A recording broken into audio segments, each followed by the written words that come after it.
കേരളത്തിൽ ഭക്ഷണം ആഗ്രഹിക്കാതെ ഇഷ്ടപ്പെടാത്തവരും ആരാണുള്ളത്.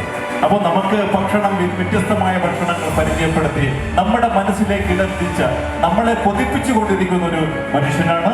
ഇപ്പോൾ ഏറ്റവും അടുത്തൊരു അവാർഡ് അദ്ദേഹത്തിന് ലഭിച്ചിരിക്കുന്നു, വേൾഡ് റെക്കോർഡ് ലഭിച്ചിരിക്കുന്നു. കൊടുക്കാം ഒരു നിറഞ്ഞ കയ്യടി. അപ്പോൾ അദ്ദേഹം ആദരവ് ഏറ്റുവാങ്ങും, അതിനുശേഷം നമ്മളോട് സംസാരിക്കും. സോഷ്യൽ മീഡിയയിലെ ഒരുപാട് സീരിയലിലൂടെയും സിനിമയിലൂടെയും ഒക്കെ നമ്മൾ അദ്ദേഹത്തെ കാണുന്നുണ്ട്. സോ അദ്ദേഹത്തിന് ഈ ഒരു സ്നേഹാദരവ് നമ്മൾ കൈമാറുകയാണ്. തീർച്ചയായിട്ടും രണ്ട് വാക്ക് നമുക്ക്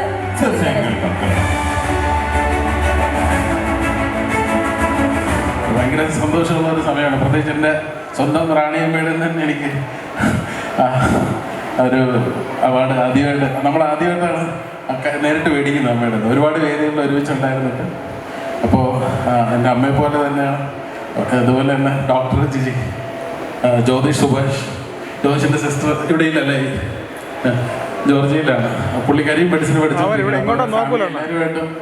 ഞാൻ ഈയിടയ്ക്കൊരു പ്രോഗ്രാമിന് അവരുടെ കോളേജിൽ പോയതാണ്. അവിടുത്തെ കുട്ടികളെ എല്ലാവരും കൂടെ ചേർന്നിട്ട് നമ്മുടെ മെഡിക്കൽ കോളേജിലെ അന്തേവാസികൾക്ക് പിന്നെ അവിടെ കൂട്ടിരിക്കുന്ന ആൾക്കാർക്കൊക്കെ ആയിട്ട് പൊതിച്ചോറ് കൊടുക്കുന്ന ഒരു പ്രോഗ്രാമിൻ്റെ ഉദ്ഘാടനത്തിനായിട്ടാണ് ആദ്യമായിട്ട് അവരുടെ കോളേജിൽ പോകുന്നത്.